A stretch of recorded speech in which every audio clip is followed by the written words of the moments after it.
such a big welcome for you and a big hug to you. You're a great person. What more can I say? And I'm so happy to be here with you and share this talk with everybody today. Yeah. Okay, so shall we proceed?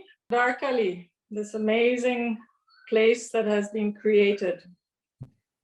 Darkali started 30 years ago on a barren, eroded piece of land located about 60 meters above the sea level. In those days, people had not much experience, so they used their common sense and did what was best to get anything growing. And they started by digging the land and catching the rainwater and stopping the soil from eroding. So on your left, you see how the land was before when Auroville started, and also when Darkali started. It was bare and there was a lone tree here and there, but more or less totally eroded and bare. Now on the right, you see 30 years later, a lush forest that has been created. And yes, it still amazes me today, the possibility that if we care for nature a little bit, that such amazing results can be achieved in such a short time. So how did we achieve this? So I'll start just touching upon each of these points and to give you a broad idea of how to go about recreating a landscape from scratch. So the first important aspect to consider before doing anything is soil erosion. So if you're on a slopey land, the only way to do it is via contour bunding. What is contour bunding? Contour bunding is where trenches are dug along the contour lines that have been marked with a dumpy level, where the trench is dug and the soil put on one side. So the trench catches the soil and also the rainwater, thus stopping erosion and allowing the rainwater to percolate into the ground. If you're on a flat piece of land, it's not such an issue, but on a slopey piece of land like Darkali, it was indispensable first step. After having done the contour bunding, the next really important aspect was water harvesting. One question out here. So you just showed me the barren land. So are you saying that this is the state of land when you actually started the work? Yes, and even worse. This is still a pretty good looking piece of land, but a large chunk of Darkali was even worse state than this. And what I heard is a lot of forests were cut off and the top 2 feet, that is the soil on the top, was completely eroded and washed off into the sea. And because the top soil was not rich, new vegetation did not come. Yes, and sorry, go ahead. And you painstakingly dug up 3 feet by 3 feet pits, hundreds of pits with your own hands, and planted hundreds of trees to make this happen, look like the way it is. And this is an endeavor from 40 years from your team and with you involved since 15 years. And you're still working on it. Yes, you can reduce 10 years, 30 years. Okay. Yes, the ground is like concrete, and so the pits had to be dug very large, so to give the trees some chance of survival. And that was the only way to make anything grow, actually, and the start was incredibly hard. So yes, the beginning is always very difficult, but once you protect nature actually and stop any cutting or grazing and you plant a little bit, after a few years, actually nature starts cooperating and doing its part. But the beginning is, yes, extremely difficult. And then the leaves fell down and then slowly started nourishing the topsoil, and a new layer of topsoil got created. Exactly. So in the beginning, you have to use a lot of imported fertilizer, like not chemical, but leaves, compost, cow dung, whatever you can get your hands on. And we still do it today. From what I heard, it can take hundreds of years for the topsoil layer to reestablish itself. It's a long, long process. Okay. An indispensable process also. So yes, after the soil erosion comes an indispensable aspect to any life on earth is water. Without water, nothing survives.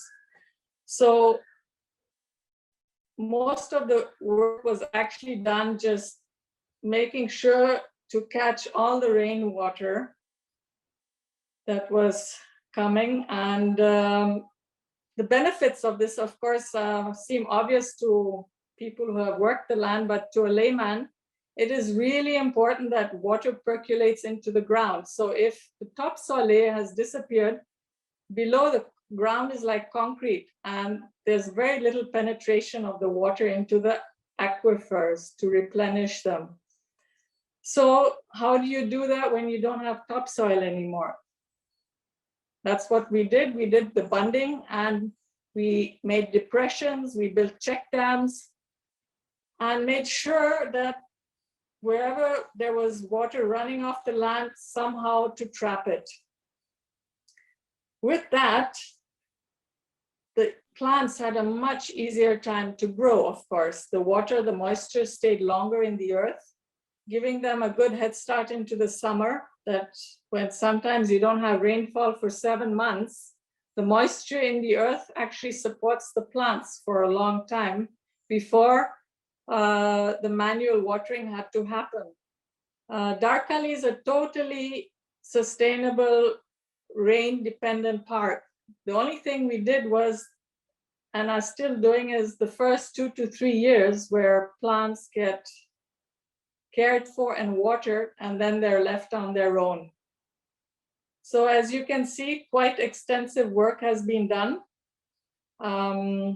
There's still lots to do on 50 acres, but it is a good start, and we have seen an incredible increase in the monsoon time, how quickly our aquifers actually recharge with all this water that we catch. The videos speak for themselves.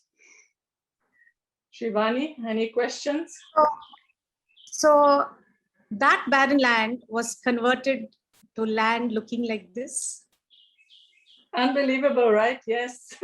This is what we are 30 years later. And because of the buns you created, and all with your own hands. Yes, all with your 70% of the work done was done with pure, just muscle and body work. In the end, now over the last few years, we brought in machinery, but yes, 70% was all done manually. In those days, machinery, JCBs didn't exist. I wish we could have supported you with some machinery to do this. I mean, you could have probably saved years of hard work.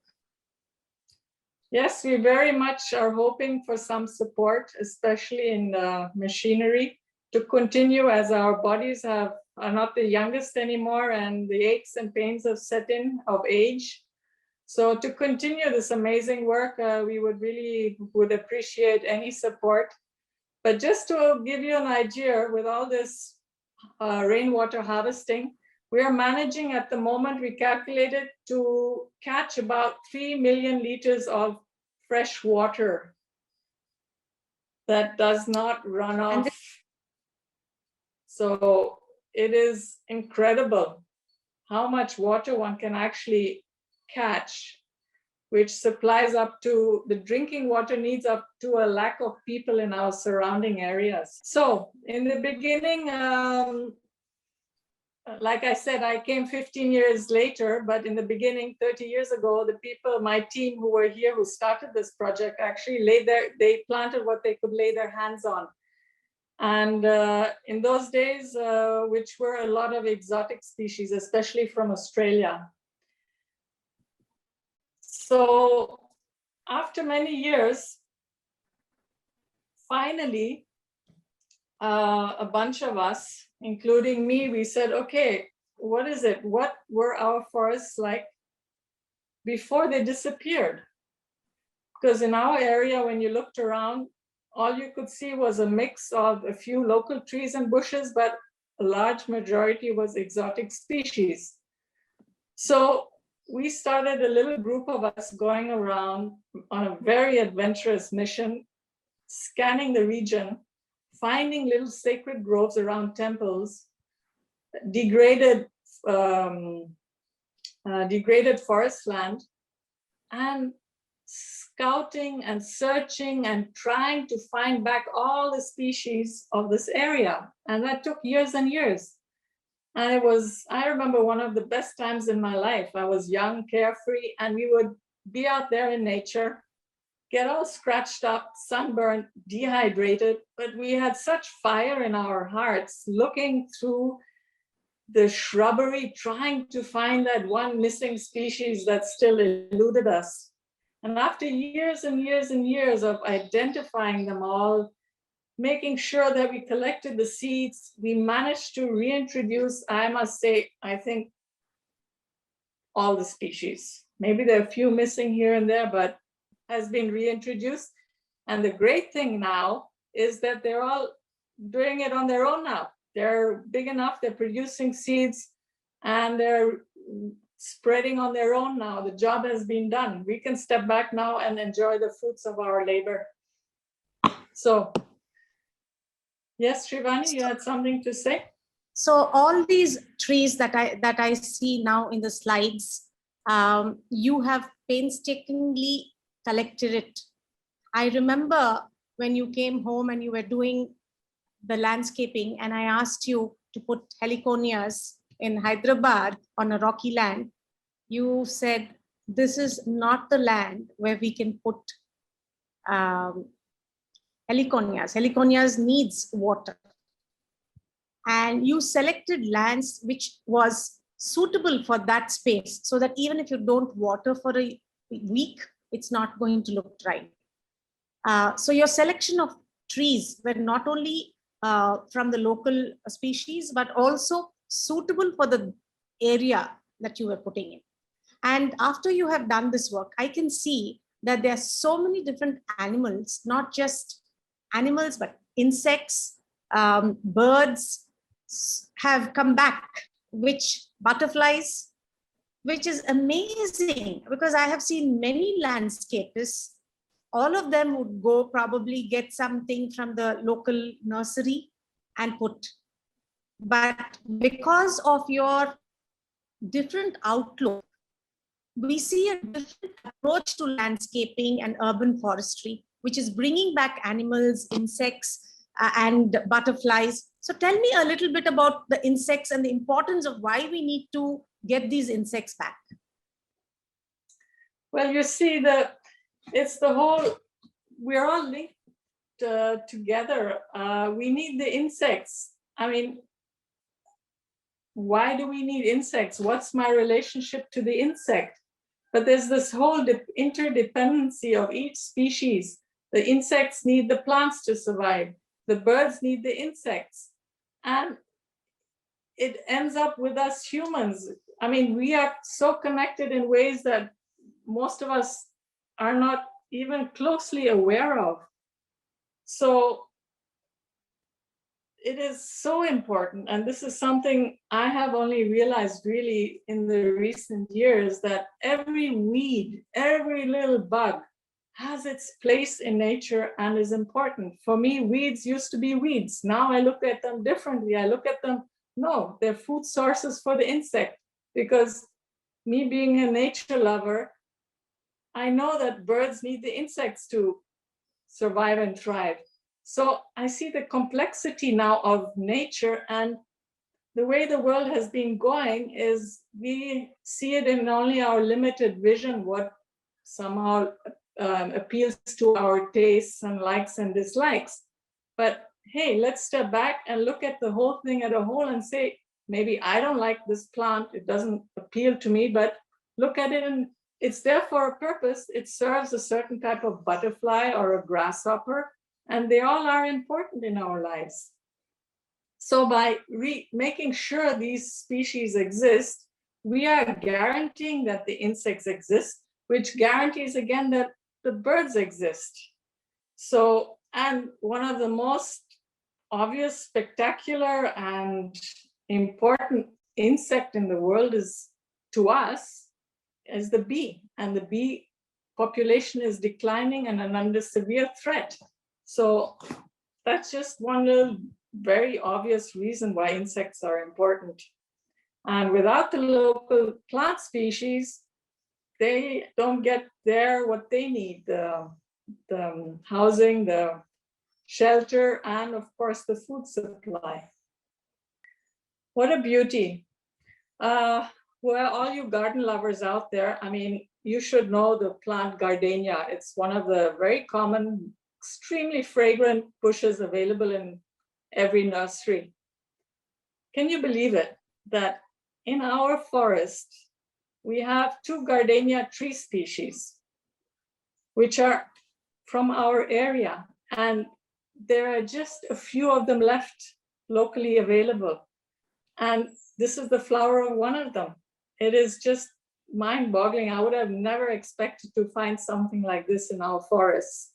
Another one is the ebony, the world famous black wood ebony tree.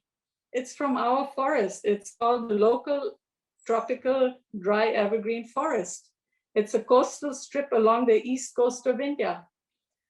So it is fascinating what actually there is. And if you look around, you don't see it anymore. It's tucked away in little pockets, very spread out. And some of them are highly threatened. There's one tree species called Hildegardia populifolia. We discovered a whole bunch of them in a little hillock close, like 70 kilometers from here. And we found out that actually it was the first discovery after many, many, many years. And Kew Botanical Gardens acknowledged that only a few of these species had ever been identified, and they were considered highly threatened. And we found a whole grove of them, and they were thriving in that area, but nowhere else. So I just wanted to share this importance of species conservation with you. And you, like I explained, I remember you extremely important. I remember you telling me that you would go scouting to old temples where just one tree was left, and then you would pick up the seed, put it, and wait for 2 years for it to grow, and then go plant it. Those were the days where you actually collected. How many, could I say 100 or 1,000 species of trees you've collected over the years and put in Darkali? For sure, the tree species don't go above 100, but if you take into account all from the smallest bush to the tree in between, the orchids, the weeds and all, it goes over 100 for sure, easily. And they're all important. The little weed is just as important as the tree. Amazing approach, amazing approach. So the importance of species conservation. Now, taking all these factors into account that have been addressed, the last but not least is beautification. What is a park without beauty? Man needs beauty in his life. So because Darkali is on a very flat piece of land, how do you make a park beautiful apart from nature already being beautiful?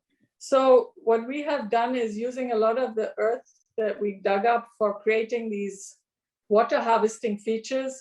We have created mounds and earth sculptures that fit beautifully into the landscape, and it looks all natural to give an undulation and a bit of perspective to the landscape. Another very beautiful discovery is when you create clear, demarcated roads or pathways, it creates a very beautiful contrast to the wilderness around, and you don't have to do much more to make it look attractive and beautiful. And as you can see, these photos speak for themselves. Very impressive. And put a few rocks here and there, of course, the greenery, and you have your park. And with the benefits of it being, you're supporting species conservation, you're supporting the animals, you're doing water harvesting. How good can it get? Yeah, so this is what you have done. I mean, before it looked before like that, and then like this. This is how it looked, and this is what you created.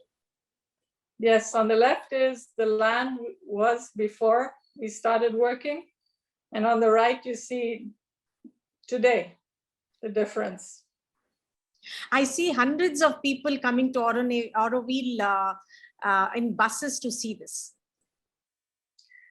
Well, they come for Auroville. They might not see Darkali because it's a very protected environment. We cannot open it to the crowds. It would get swamped. And the delicate balance we have created between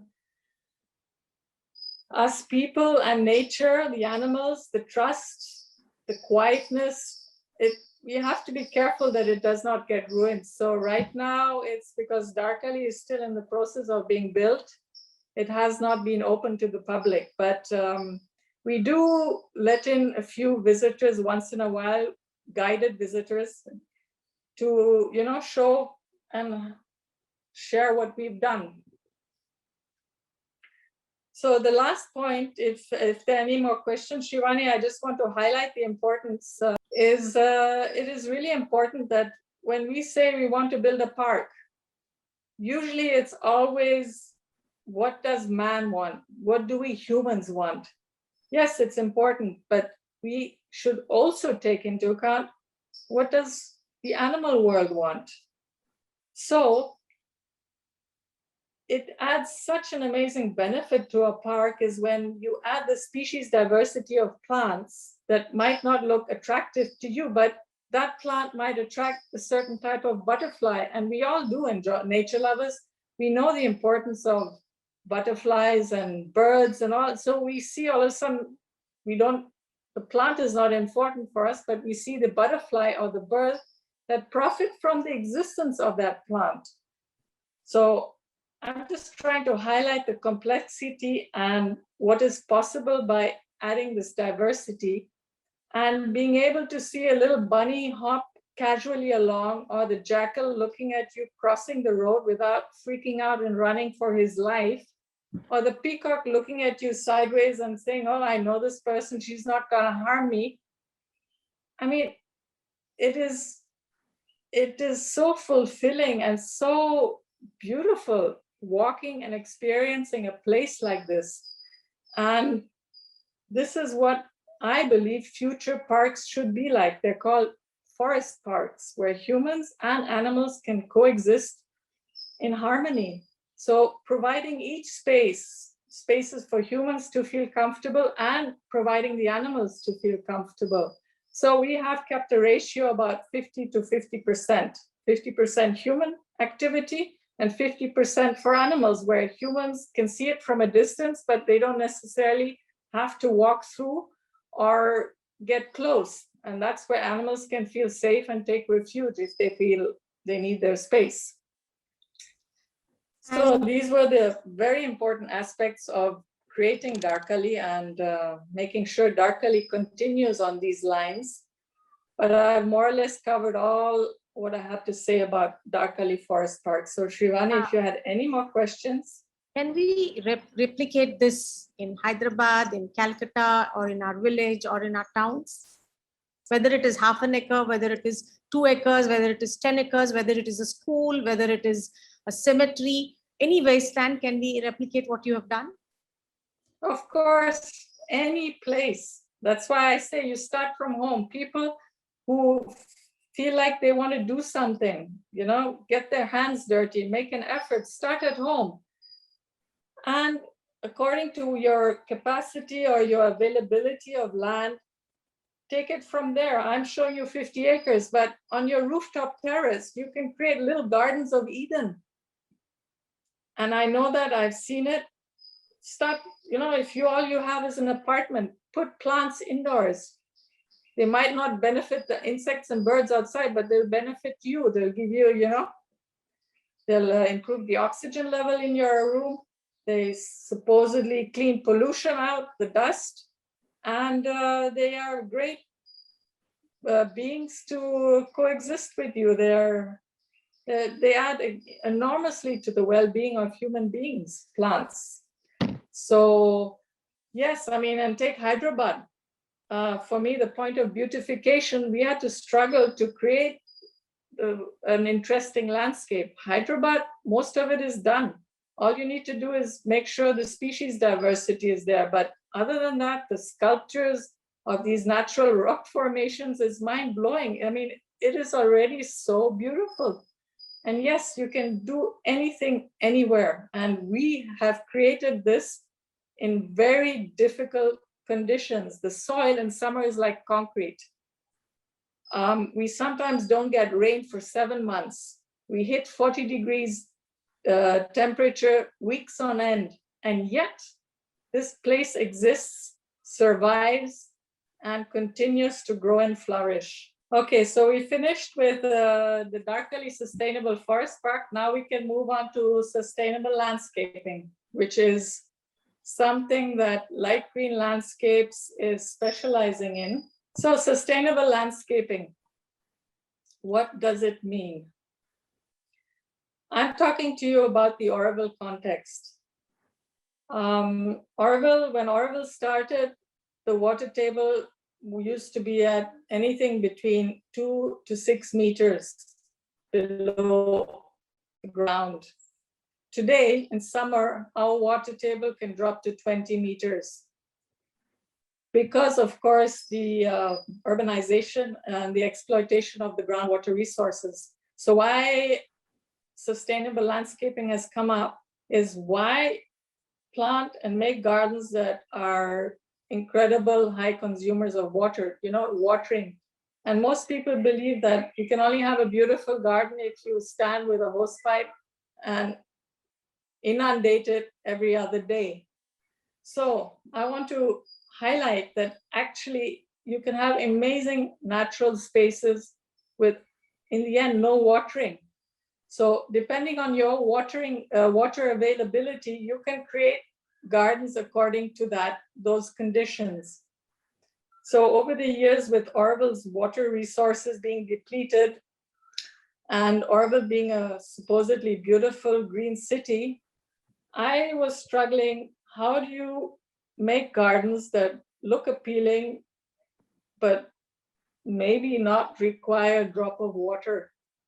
So with quite a few years experience, I've come to the conclusion it's doable. I've created a little model garden to show people, yes, see, you can do this.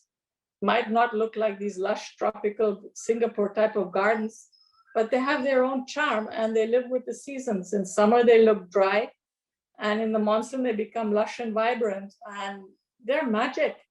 They surprise me every time. One good rain shower and you would have an explosion of local bush, like you see in the picture here, which is from the coffee family. It's a wild coffee plant. And these lovely little flowers explode into bloom for 2 to 3 days with an incredible fragrance, and then they disappear again. It's magic.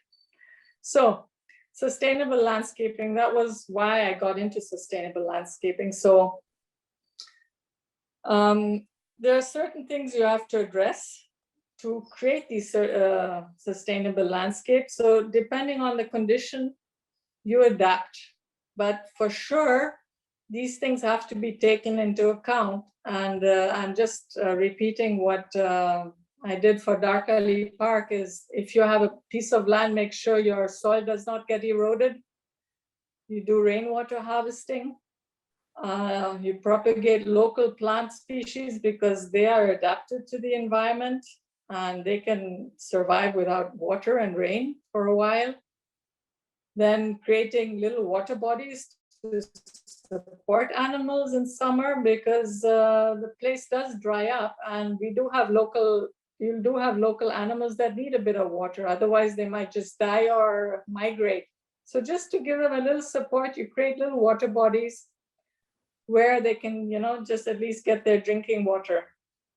And then, of course, making sure that you give them the space they need, this 50-50%, where you create little areas where you can spend time in your garden, and then you create areas which you really, you don't touch, and you make sure animals are left in peace and have their own space and not get disturbed. So this is what sustainable landscaping is all about. So all the rocks that you have shown me in the pictures previously, you have put it with your own hands. They didn't exist. Yes, like I said, ours was a bare plateau with not much contrast or anything abnormally beautiful like you have, the boulders and darkly. So I cheated a bit and I added some boulders. I brought them from close by mines and added them for beautifications. Yes. I've given you an insight into light green landscapes and the Darkali Forest Park, but what I would like to highlight is that this is one way of mine of helping and supporting the environment. Now, there are hundreds of ways to do it, and I would like to just chat about what each one of us can do. So I know most of you are aware of the state of the world today, and we get bombarded with it each and every other day via the media. But I know their change needs to happen. So, when you look at these headlines, you see deforestation, the Amazon is being deforested, fossil fuels are burning up, there's climate change, soil erosion, air and water pollution, like the Great Pacific Garbage Patch, where there's an area of plastic debris floating in the ocean the size of France. And there's species extinction, there's natural resource depletion, wilderness decline, overpopulation. I mean, we might as well just bury our head in the sand and say, God, these problems are overwhelming. There's nothing I can do. But there I want to stress now and say something which I really believe in. It's not true that we cannot do anything. We can do something. And that is that if each one of us starts by making little changes that might not at all seem related to these bigger issues, but it's possible. You start small where you can, and it doesn't matter what. So I would like to just highlight what you can start doing in your day-to-day life that will have an impact. I mean, it'll be a drop in the ocean, but it'll still be a drop. And if each one of us starts making these changes, then bigger change is possible. So, yes, so what are the actions we can take from home? I want to start basic. And it's been my own process. And I started very simple. I said, I was so concerned at the state of the world today. I say, what can I do? My little small self, what steps can I take? I want to participate. I want to add. I want to help. I want this madness to stop. So with my own experience, I can share this with you. And trust me, it makes a difference.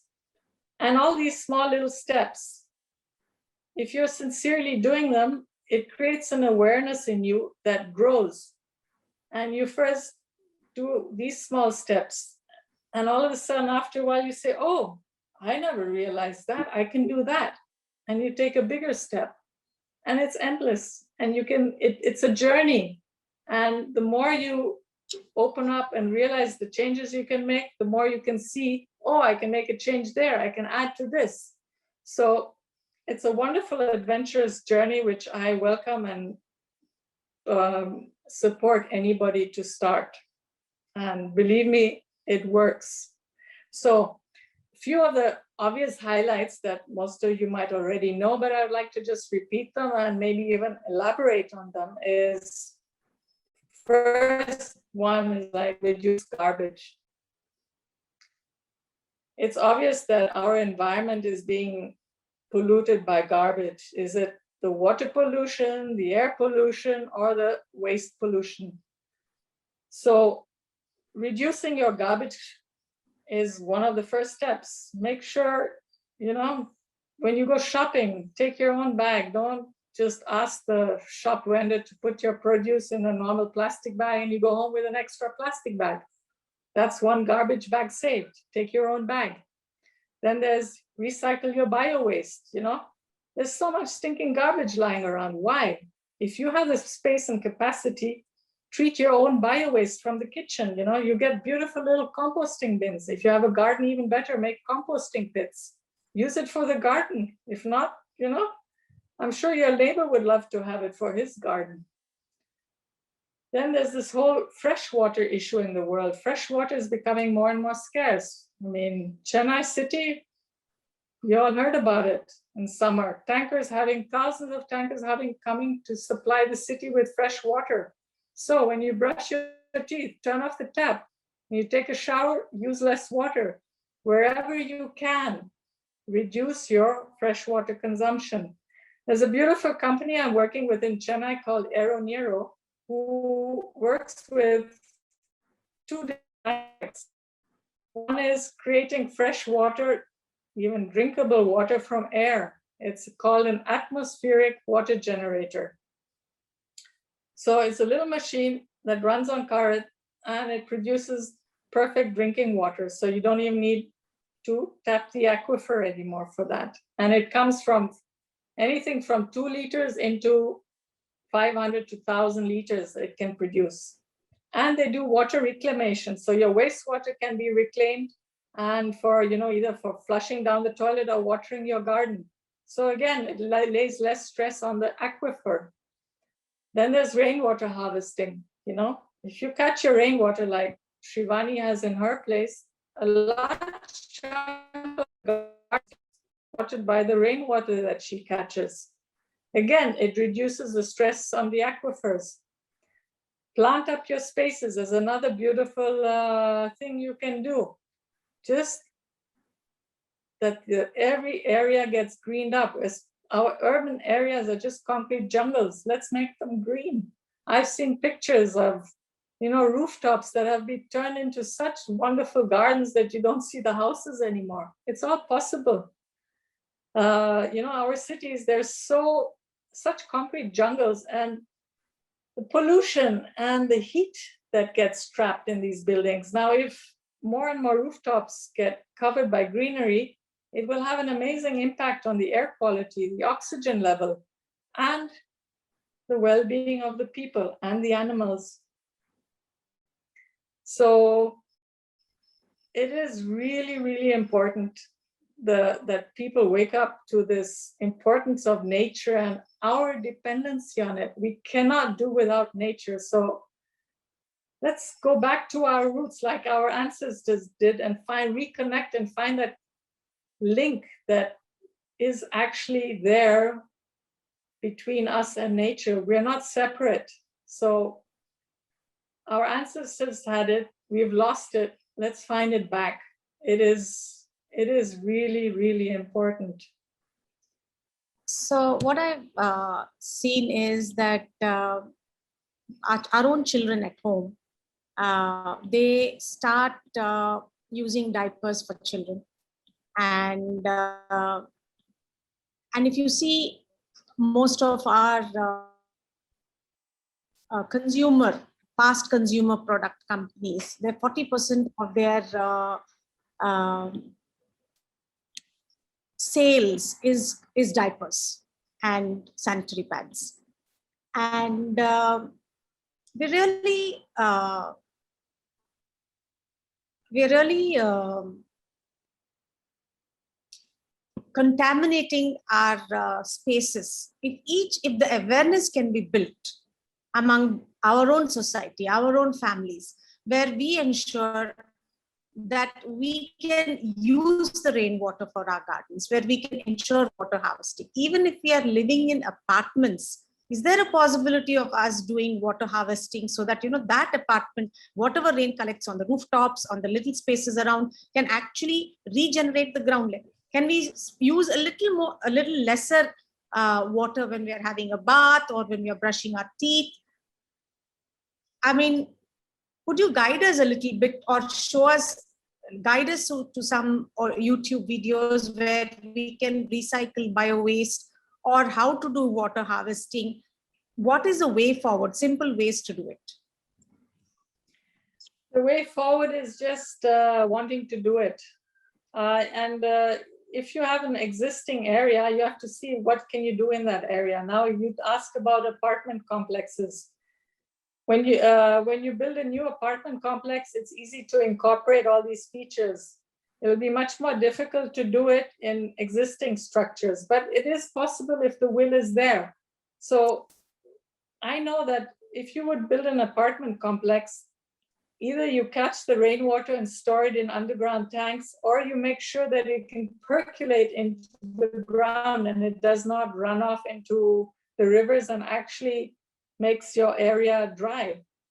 So it's a very complex thing, but if the willingness is there and the sincerity, it can be done.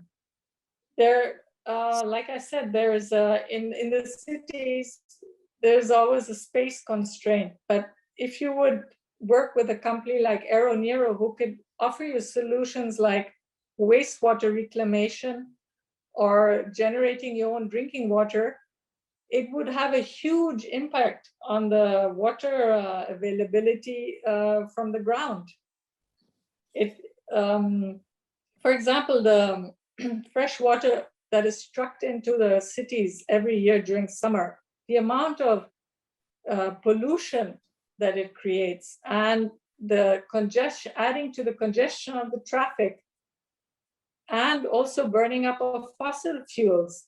So there are alternative methods and techniques from very complex, large processes to very simple means. So it just requires everyone to see, again, what can I do? And all the information is out there. One just has to look and keep looking, and one will find the solutions. So here again, I repeat myself that small contributions can lead to a big change. Some aspects that I would like to highlight on is that I've recently discovered I never realized actually, that the meat industry in the world is a huge contributor to the problems we are facing today in terms of climate change, water depletion, and toxic chemicals and pesticides entering the soil. Now, I never saw the relationship between the meat industry and all these problems, but there's a really interesting and beautifully made documentary on Netflix called Cowspiracy, which I advise everybody to see because it's a beautiful journey of one person who starts off small. He realizes the problems there are in the world, and he starts off small, like by turning off the water while brushing his teeth, only cycling everywhere so he doesn't burn up fossil fuels. And this led him on a great adventure, discovering finally that the meat industry in the world today is one of the major contributors to climate change and water depletion and so on, and the deforestation of the Amazon. And it is a must watch for anybody to wanting to become aware of the actual condition of the world today. So it's called Cowspiracy. It's available on Netflix. Please watch it. Another important thing is using environmentally friendly products. So one of the main pollutants that are there in our waterways is coming from the chemicals we use while washing our clothes, cleaning the house, washing the dishes. So I stress, use environmentally friendly products that are quickly biodegradable. And I've teamed up with a company in Auroville called Mac Eco Duties, and they're producing cleaning products that contain beneficial microorganisms. So they have anything from laundry to dishwash, liquids to personal hygiene care. And all these products actually contain beneficial microbes that are anywhere all over our body already, but in concentrated amounts, so that when you use these products, these microbes enter the waterways and start doing their work, what they're supposed to, by breaking down all these friendly, actually, chemicals. And so our water does not get polluted. So use these type of products instead of buying a Surf or Ariel washing powder. Look online, it's available. Find products that do not harm the environment. Another thing is supporting local organic producers. People who do want to make a change, and you have a lot of farmers who are going organic, they have a very hard time because organic farming is actually very cost intensive because it's in its infant stage. So let's support them, instead of buying the cheaper commercially produced vegetables or grains or whatever, pay a little more, support the organic producers. Then I want to stress again, conserve fresh water by reducing the usage. Try and minimize your fresh water consumption. Like that, you add to by reducing the strain on the water reserves. And again, your waste, reduce your waste, recycle it. Another one that plays an important factor is travel responsibility. Instead of driving to your friend who lives down the block, use your cycle, walk. Do I really need to go there, or can I do it online? Is a phone call enough? So traveling adds to pollution, adds to leaving the carbon footprint. And then I want to create stress on this really, really beautiful, important aspect of let's green up our cities. I mean, I've heard that Singapore has become the garden city of the world. You just go there and you see greenery. So why do our cities have to be such concrete jungles? Let's bring back beauty into life. Let's bring back nature into life.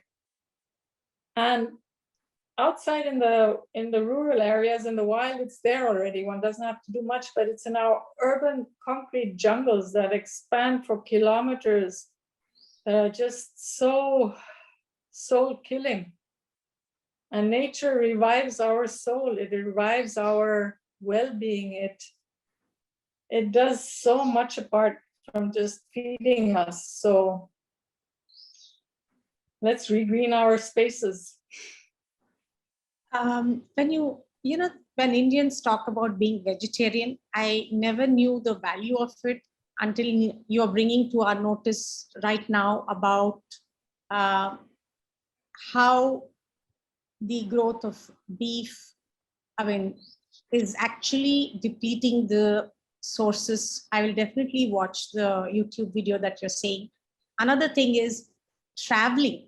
Yes, we all travel. We use for a car from going here to there. We don't understand a little walk would be much better and less burden on the environment. And one thing that you have shared with me about a Japanese expert who had told you that even if 20% or 30% use probiotics products in the house to clean, whether it is clothes, whether it is your home cleaning thing, if these probiotics enter the drainage system, that they can cleanse the earth. Can you explain that, please? Yes, this very good friend of mine who runs this probiotic house, her company is called Mac Eco Duties. There's a website. She had a Japanese professor who discovered this concoction of beneficial microbes just by chance. And after years of research, really came to the point is that, and that's what he told her, because she was traveling the world cleaning up spaces with these microbes. And he told her that if you manage to introduce these microbes 25% of all households, if they start using these products, it would be enough to clean up our dirty gutters and our dirty rivers. I mean, I still can't believe it, but that's what he told her. And I remember she met our Mr. Modi, and when he was looking at ways to clean up our holy river Ganga, and so it's possible. So, but because of her health issues, she never pursued it further. But yes, can you imagine having our river Ganga clean? And all it would take is converting every household to using these probiotic products. Okay, thank you so much, Auronevi. I have a few things that I wanted to share. I would like to ask you, Auronevi, that if somebody in the country wants to do something like Darkali, whether it is half an acre, whether it is 5 acres, whether it is 10 acres, would you be willing to consult? Because you have walked the path. Would you be able to guide them on how to do that in their villages, in their towns, in their cities? Of course. I might not be able to physically help them, but for sure, motivationally, technically, practically, yes, I'm willing to share my knowledge and my experience. It'd be lovely if more of this could be replicated all over India. Yes. Sure. Thank you so much. Can I ask a question? Is it possible for me to ask a question? Sure. Yes, please. Go ahead. I have actually 2 questions. First of all, congratulations, you're doing amazing work. My first question is that did you get local support, and how supportive was the government there? And the other thing is, how many volunteers did you have in all to do such amazing work over a period of decades, but still, nevertheless?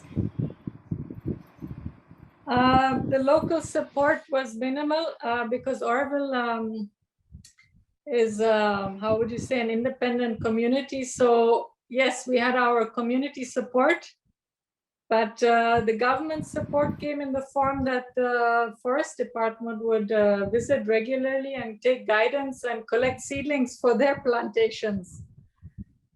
Okay. And regarding volunteers, I must say that Darkali was created on an average between 5 and 6 people over 30 years. Very few times was actually labor called in for major jobs. So you can really count, let's say, 5 people over 30 years to do this job. So what you mean essentially is that the volunteers were coming and going? No, actually, Darkali team never really asked for volunteers. They were just quietly working on their own. So for whatever reason, I just, what I want to highlight that it's possible for just 4 or 5 people to create such an amazing result in 30 years with just such little, you don't need many people to do it. That's exactly. It just requires a few dedicated souls. Okay, thanks for letting me know. That's exactly what I wanted to understand from you, that such an amazing work and so beautiful.